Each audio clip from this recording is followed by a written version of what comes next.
Well, this was a good idea. Somebody came up with. We got you front and center. Good, how are you? Okay, Yeah, come on in. Yeah. I just wanted to make sure. Yeah. Thanks, bud.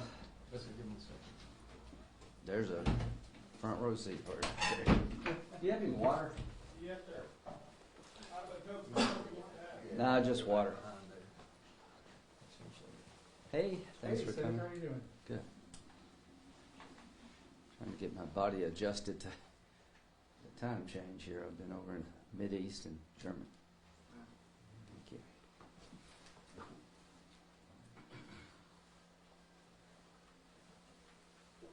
Okay.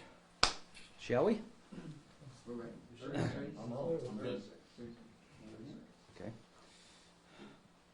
Well, number one, I'm glad to be home. Last week I spent 3 days in Israel talking with our Israeli friends about the status of the Iran nuclear negotiations and the status of the Iranian nuclear program. And to say I was unnerved would be an understatement. Then I went to the United Arab Emirates, a good ally of the United States.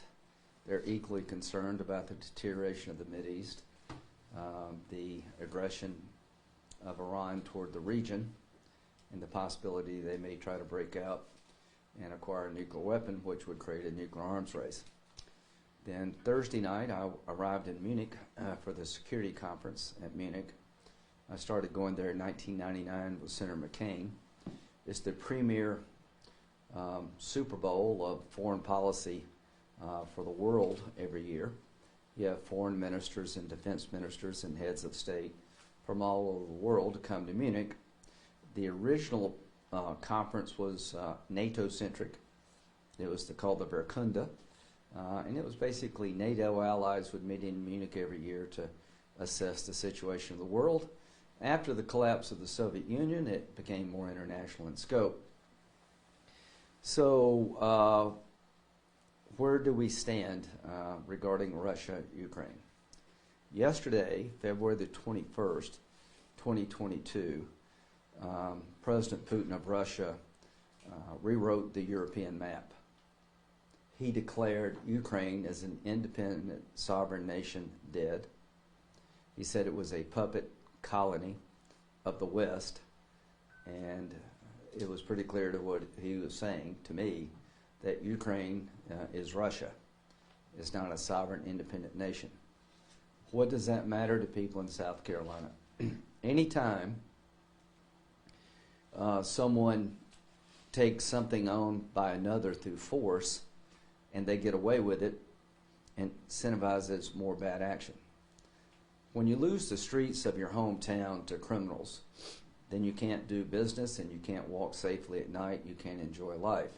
The same is true for the world order in terms of international relations. So in 1994, after the fall of the Soviet Union, the Ukraine, Russia, and Great Britain and the United States signed the Budapest Memorandum. After the collapse of the Soviet Union, Ukraine, along with the other Soviet satellite states, declared their independence and became a sovereign nation. They had the third largest nuclear inventory in the world.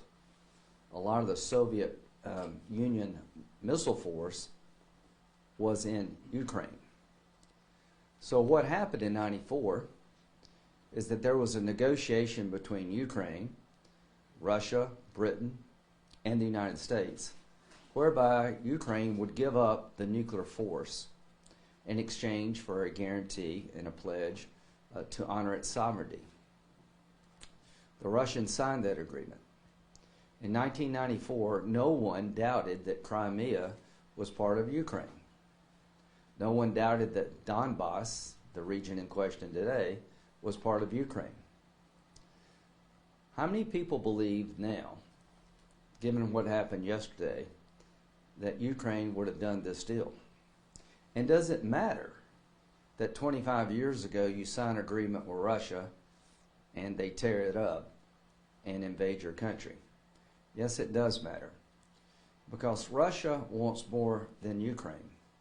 The speech yesterday by Putin was incredibly unnerving. again, what does it mean to people in South Carolina? Gas is going to go up significantly because the invasion in Ukraine by Russia is going to be disruptive to the oil and gas supply of the world. Putin will be enriched because I would expect that oil prices will go to probably north of $100 a barrel. That will hit you at the pump.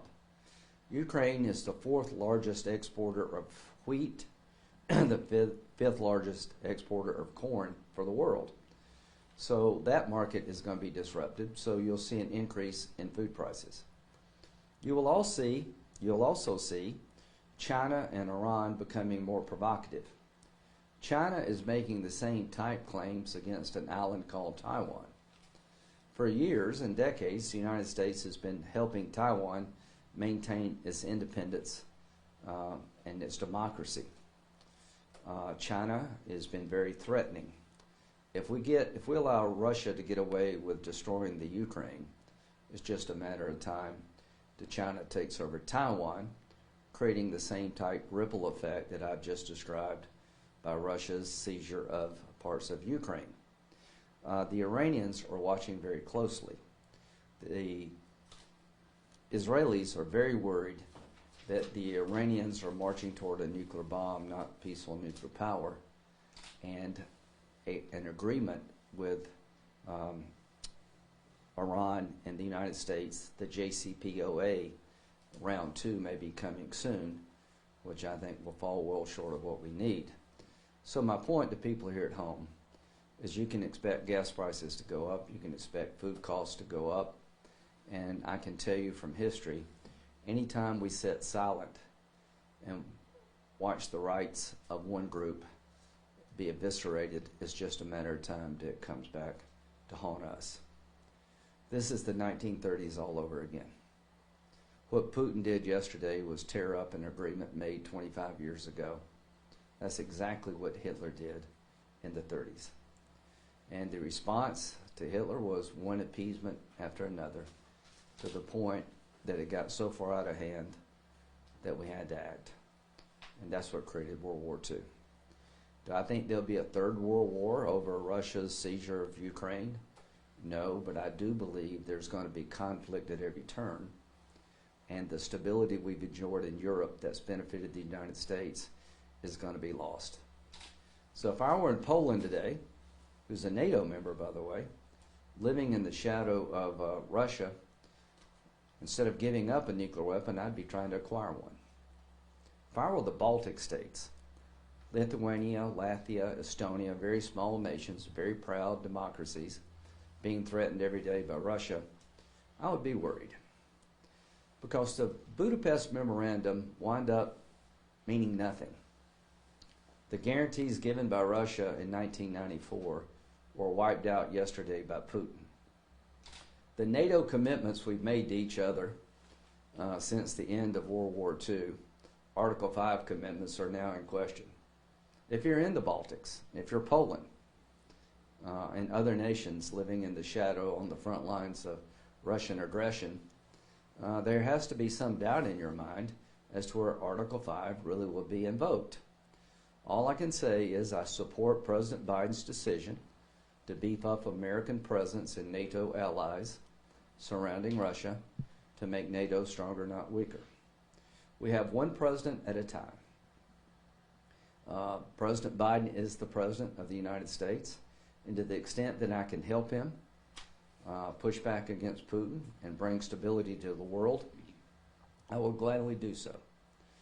I will not be part of an appeasement movement that will lead to further conflict. I've been on the phone to Democratic senators for the last 2 days. We're talking about an emergency supplemental to be created next week that would create a task force of the Department of Justice, Department of State, Treasury, maybe DOD, to go after the oligarchs who enrich themselves from Putin's misadventures. It's now time for that crowd to lose their yachts, lose their luxury apartments, and to pay a price of being part of a thuggish group. a nation state that really is a mafia state. To the Russian people, you can expect bad things to come your way. I do not believe the Russian people are an enemy of the United States. They don't have a whole lot to say about what happens in their country. You speak up in Russia, you get poisoned. You speak up in Russia, you go to jail. It is a dictatorship and a kleptocracy. One of the richest people in the world is Putin. Not because he's created some great idea for the world, he's stolen his people blind. And I want this task force to go after Putin's assets personally. And I want the Russian people to understand what's happened to them during Putin's tenure. I want to put money on the table to help NATO allies living in the shadow of Russia regarding cyber attacks. I would expect in the coming days, if not hours, more cyber attacks against Ukraine. Ukraine is a democracy. Democracies are good in my view. I can't remember a war between two democracies in the history of the world. So the more democracy, the better. It's complicated and messy. If we allow Ukraine's democracy to be destroyed and agreements to be ripped up by Putin, there is no end to this. Stability in Europe is now lost. And what we do regarding Putin's invasion of Ukraine has a lot to do with whether or not other areas of the world will get completely out of hand. So what to do? We should increase oil and gas production here to lessen the blow to the American consumer, but we won't. We should reopen the Keystone Pipeline so we'll be less dependent on oil and gas coming from Russia. In 2018, the number of barrels of oil that we got from Russia was incredibly low, in the thousands. It's, I think, increased tenfold because we have become energy dependent, not independent. We should secure our border tomorrow because terrorism is on the march in the Mideast, headed our way, and it's probably going to come across the border. So the emergency supplemental needs to help our allies, needs to provide more assistance to the Ukraine. We need to create a mechanism for Putin and his cronies to pay a heavy price to deter further aggression. This idea of trying to sit down and rationally talk with Putin is folly. The only thing that Putin will understand is a strong response. Here's the good news. Russia is a nation, gas station masquerading as a nation, as my friend John McCain said. They have an economy the size of Italy. Their primary source of income is oil and gas. I would like to kick them out of the SWIFT program, which allows them to do normal banking practices. I would like to do everything I can to give Europe alternatives to Russian oil and gas. I'd like to go after Putin and his cronies as hard as we can. I would like to make life miserable for Putin and those who support him, because if we don't, other bad actors are going to move quickly in other areas. And the nightmare scenario is aggression by Taiwan, China, Iran, Russia, and others all at once.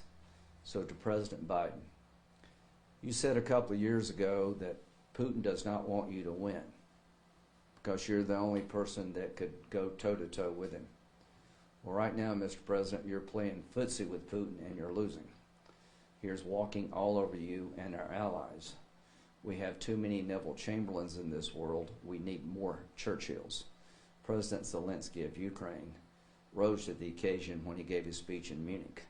He told the audience, the Western world, the smart people, that everything you've done is now in question. It didn't work. My nation is being savaged. You need to adjust your policies. Whether you help us or not, we're going to fight, because we're not going to give up our freedom, because we have tasted it, and we're not going to go back to the good old days of living under the thumb of the Soviet Union or Russia. So I thought that the president of Ukraine did his part. Now it's time for the Congress and the President of the United States, working with Western allies, to give such a firm and forceful response to Putin that this will end sooner rather than later. Thank you. Senator Graham, when you're talking about a forceful response, you're still pretty much talking about sanctions. You're not talking about any boots on the ground in Ukraine. There will be no American military members on the ground in Ukraine because they're not part of NATO. There should be a dramatic increase of American presence along with our NATO allies in NATO nations that border Russia. We are sending fighters to Poland. We're sending additional soldiers to the Baltic nations, but our NATO allies also need to do more. As Putin tries to dismember NATO, we need to try to make it stronger. What is he up to? He does not want a democracy on his border. He's making territorial claims that would reconfigure the world where the Soviet Union comes back to life, or the old Russian Empire. And he's testing us, and he will get away with as much as he can.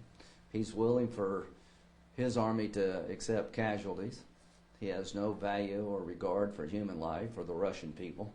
I say that given his behavior.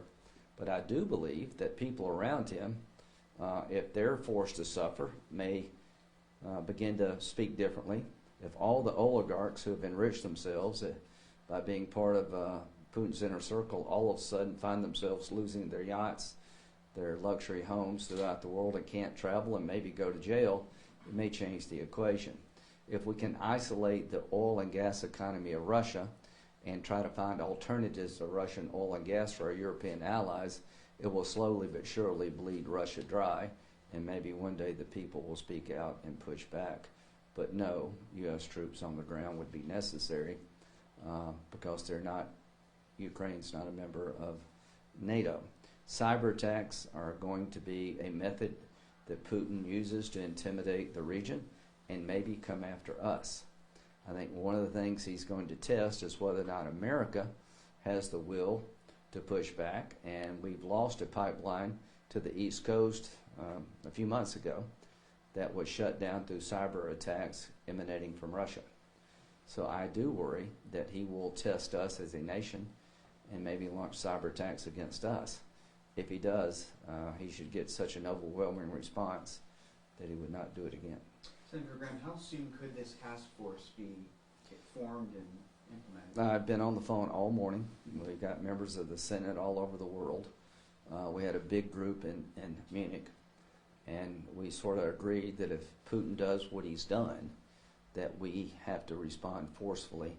And there was a consensus by Democrats and Republicans that one of the soft underbellies of Putin's world is the lavish lifestyles that he supports through the oligarch system that keeps him in power.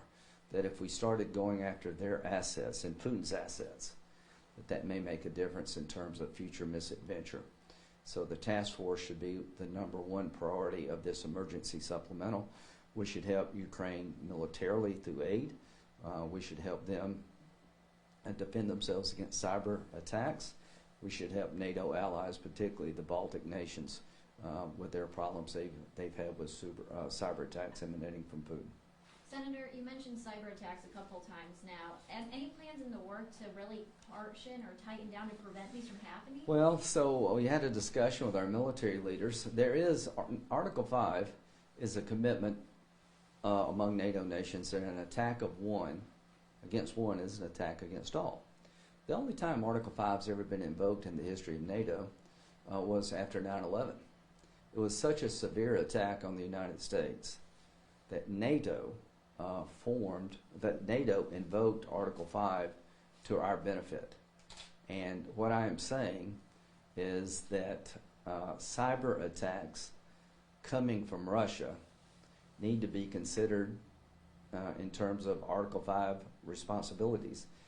If Russia blew up the pipeline of the United States tomorrow through kinetic activity, we would respond very forcefully. If they shut down a pipeline or a power plant or anything else through cyber attacks, we should have a firm response, and we should have rules of engagement. We should increase our offensive capability, and we should very clearly tell Putin what's off limits, and if we don't, we're going to make a huge mistake. Senator, should more have been done by the United States? Is this guy a journalist, or do you know? Yeah, he's from a radio station. Okay, come on in. Yeah, let him in. Mike, Yeah. Yeah, just, yeah. Sorry about that. There you go. Sorry about that. Okay. On the air. That's all right. That's good. I'm sorry. Sir, should more have been done by the United States leading up to this point? Oh my God. Should more have been done by the United States leading up to the point? Yes. What you see happening is being run over by a truck in Kansas that you see coming miles away, doing about 20 miles an hour, and you stand in the middle of the road and you eventually get run over. The intel for the last 9 months, is he part of this group? Yeah. Let him in. Yeah. Yeah, sorry about that. All right. So let's start over here again. So the intel community has been telling us for the last 9 months that there's a military buildup occurring and that Putin is being more aggressive, and he's made a decision to dismember the Ukraine. By declaring these two provinces independent, he's destroyed the sovereignty of Ukraine. That's an attack on Ukraine. So what should we have done? We should have been coming up with alternatives to Russian oil and gas. We shut down our pipeline, the Keystone Pipeline, and we let Putin build the Nord Stream 2 pipeline, which is a cash cow running into Germany to supply gas to Europe coming out of Russia. We should have an alternative to that. We should have been thinking about that a very long time ago. We should have upped the ante in terms of providing more defensive capability to Ukraine so that there'd be more Russian soldiers and body bags going back to Moscow. We're playing catch up. It's like Afghanistan. We withdrew without a plan. And Afghanistan looms large regarding every meeting I had. After Afghanistan, people questioned the capability, the resolve, and the competency of the United States. But for the last 9 months, we have been yelling to the Biden administration, up your game. I have been pushing sanctions for pre-invasion activity. Let's don't wait to invade the country. Let's punish him, Putin, for the provocation of putting 150,000 troops on Ukraine's border. What did Zelensky say in Munich? If you believe he's going to invade, why don't you tell him now what you're going to do? When you're weak, you don't have the luxury of ambiguity. A strong person can be clever and can create doubt, because a strong person, you really don't know what they're going to do, but you know they're strong. If you're perceived to be weak, you've got to be clear. So the biggest mistake we made in the last 30 days is not to write down what happens to Putin if there's an invasion, or in my case, punish him for what he's already done. The administration has pushed back against bipartisan sanction legislation that had pre-invasion consequences to Putin that were really tough on the oil and gas sector, believing that if we did that up front, it would be a provocation, it would make him more likely to invade. The Biden administration has misjudged Putin about as badly as anyone since the world misjudged Hitler. Senator Graham, how much do you see Ukrainian invasion becoming a linchpin moment for a lot of the scenarios you're describing, i.e. China, Okay, great. similar situations? And can you make that argument maybe more to people in your own party who are questioning the whole Yeah. reason we're responding in this situation? Okay, I have some very close friends say, what does it matter to the Ukraine? Okay, let's just talk about that for a moment. It matters when agreements are no longer worth the paper they're written on. So if you allow Putin to tear up the Budapest Memorandum, where Ukraine gave up its nuclear weapons, believing their sovereignty would be respected, who's going to sign future agreements making the world a safer place? If you don't realize that the destruction of democracy in the Ukraine makes autocratic leaders more likely to attack other democracies, you're sort of living in a dreamland. If you don't realize that an invasion of Ukraine by Russia will throw the oil and gas markets into disarray, you don't understand the oil and gas economy. If you don't understand that the inflation problems here at home will get worse if Ukraine is destroyed as we know it, because they produce so many commodities in the area of corn and wheat. So this idea that Ukraine doesn't matter to our economy and law and order in the world makes no sense. The same people who are doubting whether we should do anything in Ukraine are the biggest hawks when it comes to riots in the street.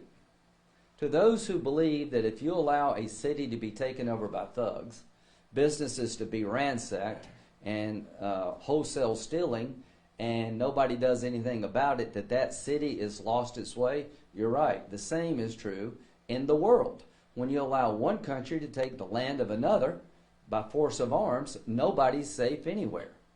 So Taiwan, for the last 40 years, probably longer, we have been an indispensable ally to Taiwan, a democracy. The people in Taiwan fled mainland China after World War II because they didn't want to live under communist dictatorship. If you don't want to live under communist dictatorship, let's try to help those who have the same view.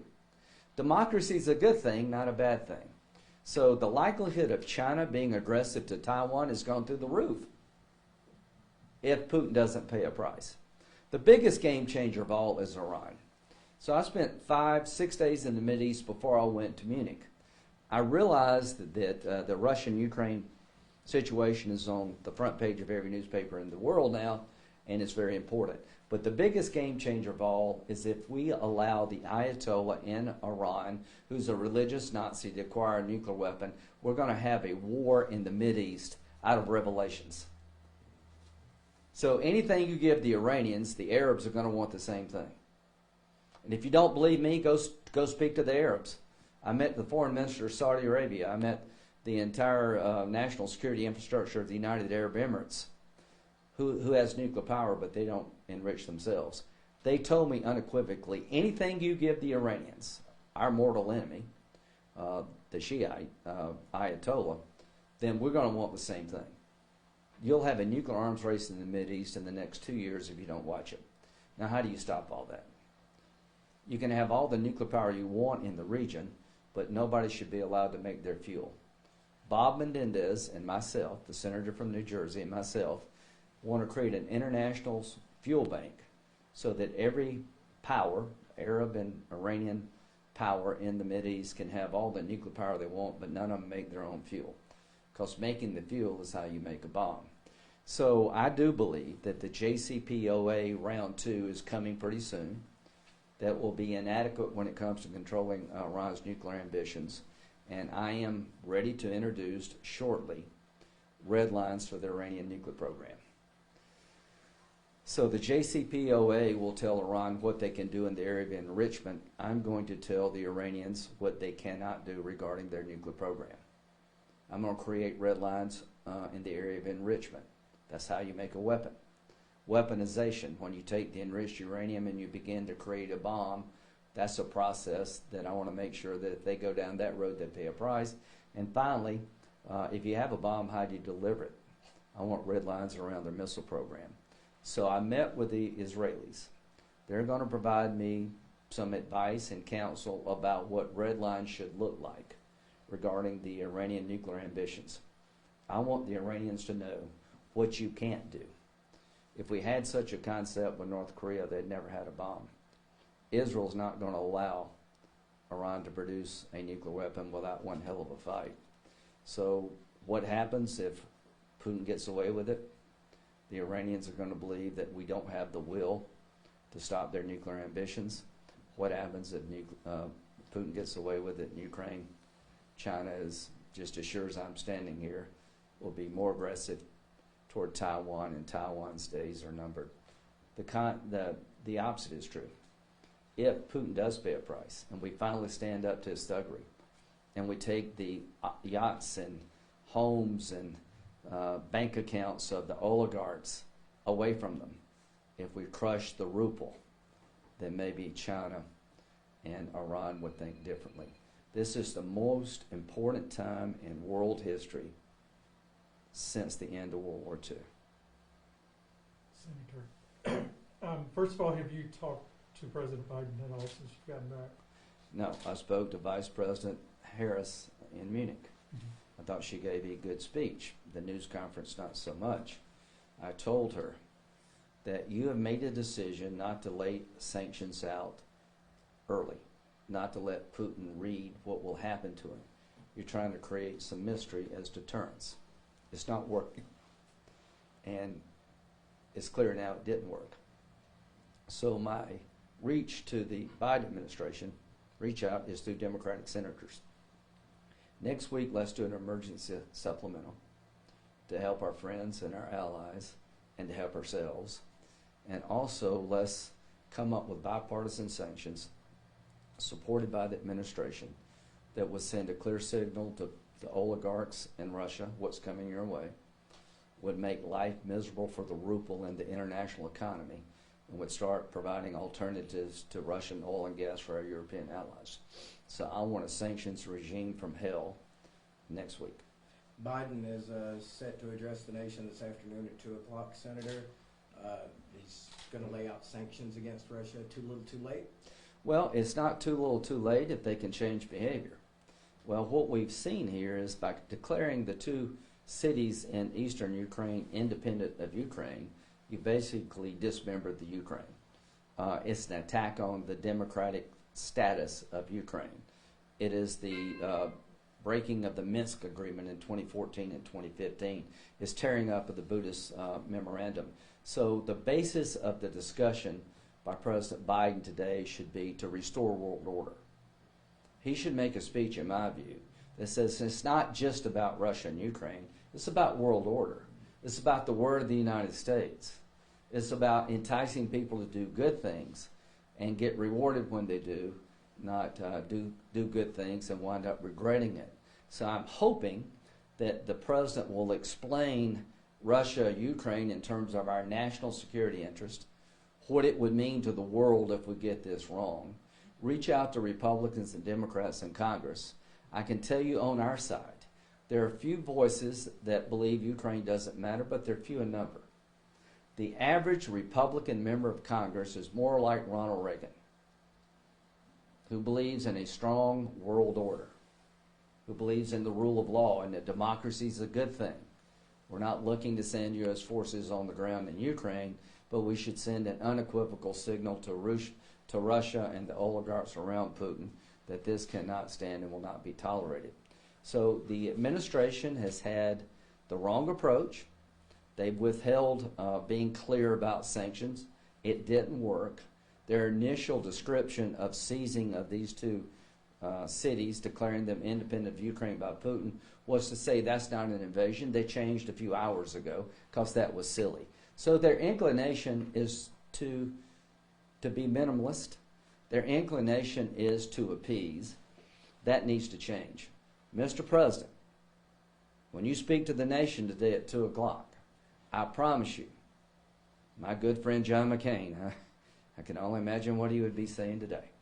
I promise you there are a bunch of Republicans that will stand firmly with you to push back against this outrage by Putin and to reset the world order. I also promise you if you try to soft sell this and you don't push back hard, that the Republican Party will be an alternative to what you're suggesting. Any comments on Special Counsel John Durham's recent court filing that...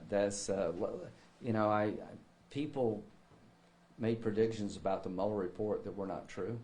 What I read in the Durham filings were disturbing, but I'm going to wait to read it for myself. Senator Graham, just follow up with that supplemental situation. You're talking about a task force. Is there a price tag associated with this at this point? Well, when it comes to aid as well? That's a good question. So, number one, the developing world, in terms of vaccination, we need to help them with the COVID.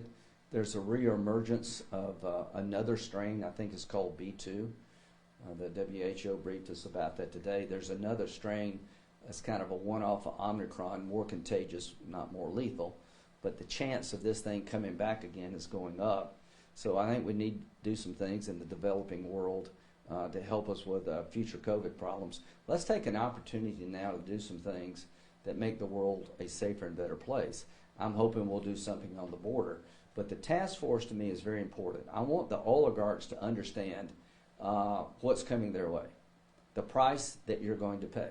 I literally want to work with the British government and the German government to have a sort of united front, because a lot of these assets are in London, they're in Berlin, they're in New York, and these assets have been generated by an association with Putin to the detriment of the Russian people and world stability.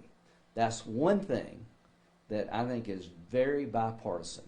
I want to see cops go in and take apartments, fine art, seize yachts from a bunch of thugs and crooks. I want to put money on the table to have more weapons for Ukraine to fight. I want more protection when it comes to cyber. And I want to go at this big, and I want to go at it hard. Senator, how important would you say nonpartisanship is right now? We've spoken to some people locally from the Ukraine who say the last thing they want to see here is division in our country. I think bipartisanship is important if the purpose of bipartisanship makes us safe. So in the 30s, you had plenty of unity, and it was all wrong. You had a lone voice called Churchill that said, what you're doing is not going to work. And he was proven to be right. So there is bipartisanship to go after the oligarchs. I think there's bipartisanship to beef up Nato. I think there's bipartisanship for biting sanctions. Count me in for bipartisanship. But count me out when bipartisanship takes off the table things that will matter. I am hoping that we can put together a bipartisan package.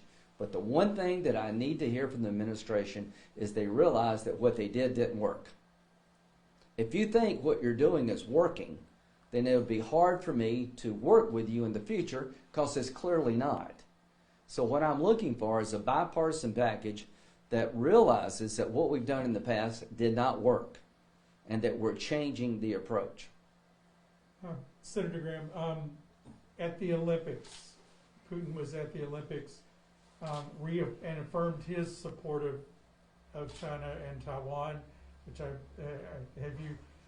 Is there any concern, I'm sure there's a lot based on what you said, that you've talked a little bit about the fall of the Soviet Union, that they're trying to build it back up? Well, listen to his speech.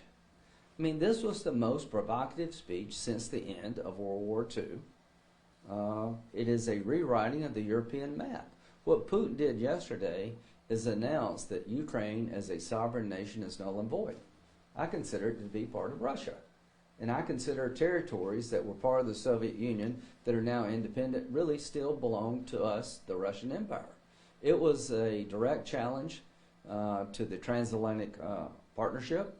It was a direct challenge to the makeup of Europe, and what we do will determine how far he goes. Ukraine is not the only ambition of Putin. There are other people in the region that he has his eyes on. So I am hoping that President Biden at 2 o'clock will tell the nation about other things that Putin wants. I'm hoping that he realizes that Putin is going to help China if it came to taking Taiwan. And here's the good news for us all. Russia has a pair of twos, and the West has a full house. They have an economy the size of Italy, depending on basically one source, oil and gas. We could crush their economy. We don't need soldiers in Ukraine.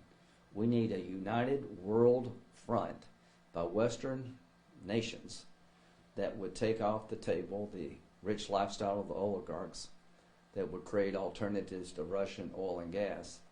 We could crush their economy, and the ruble should go in the tank. How bad is an invasion by Russia going to affect gas prices at the local level? Well, it's going to increase gas prices dramatically, and this is an invasion, but he's not done yet.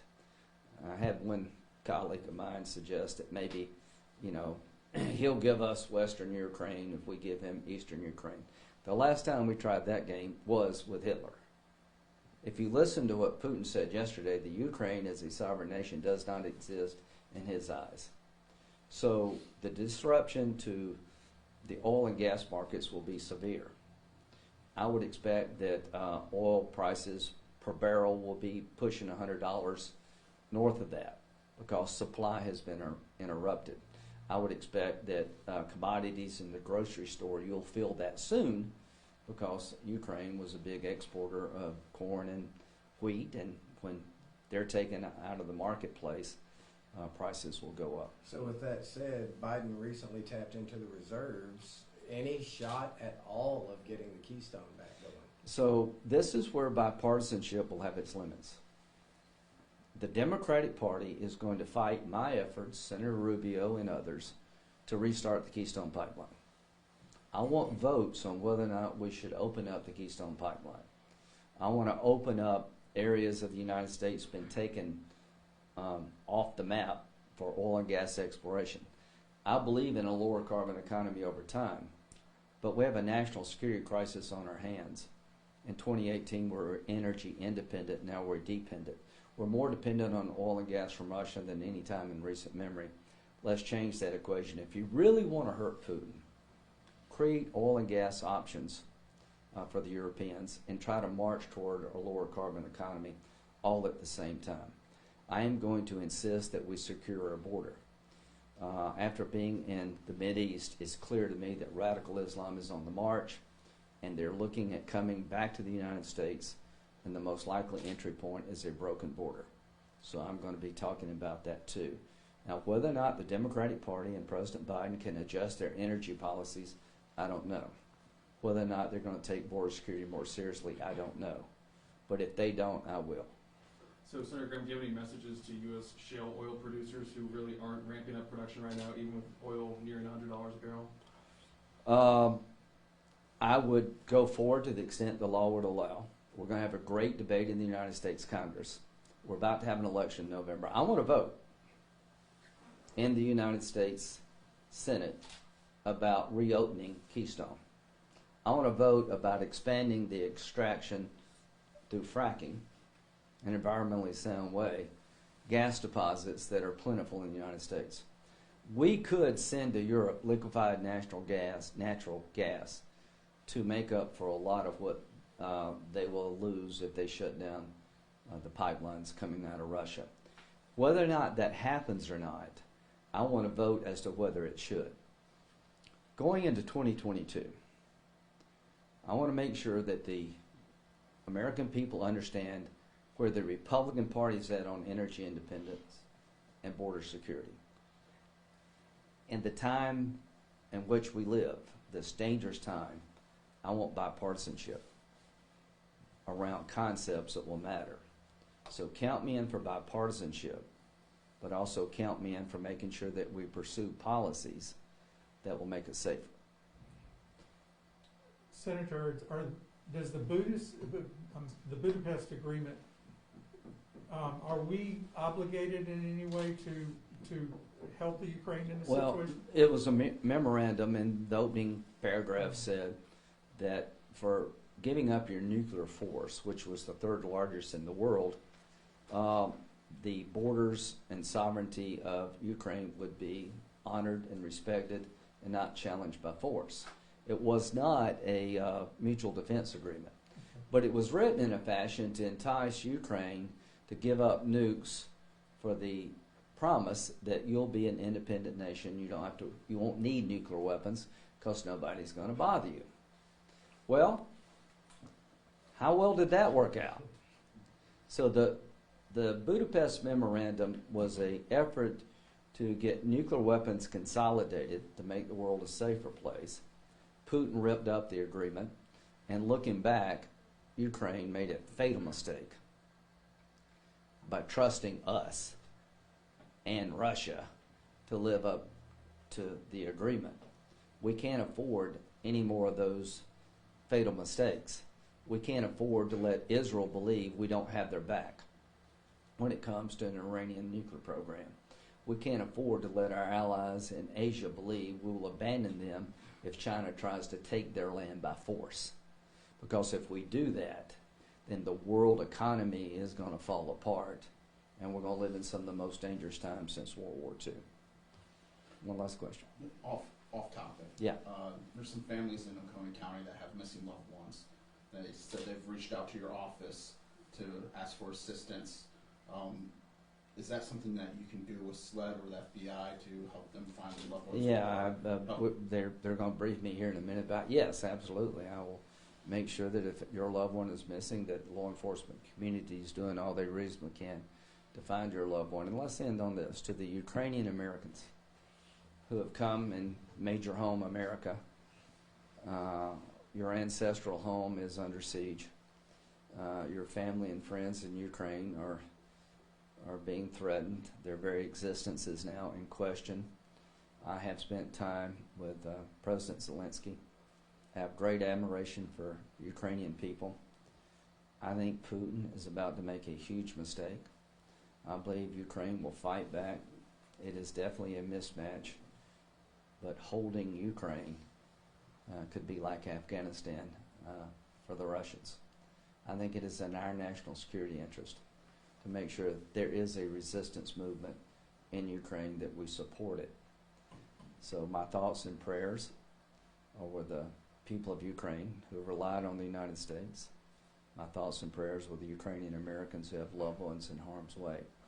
And my final thought and prayer is that President Biden will rise to the occasion. Nothing would please me more than to work with Joe Biden to end this invasion by Russia in a way that would make the world safer and stronger.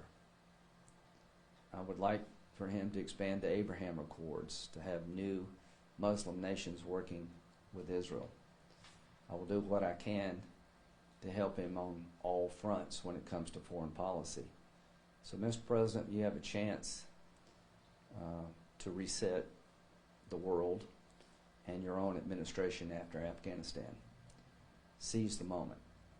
Thank you. Thank you, Senator. Thank you, Senator. We did it.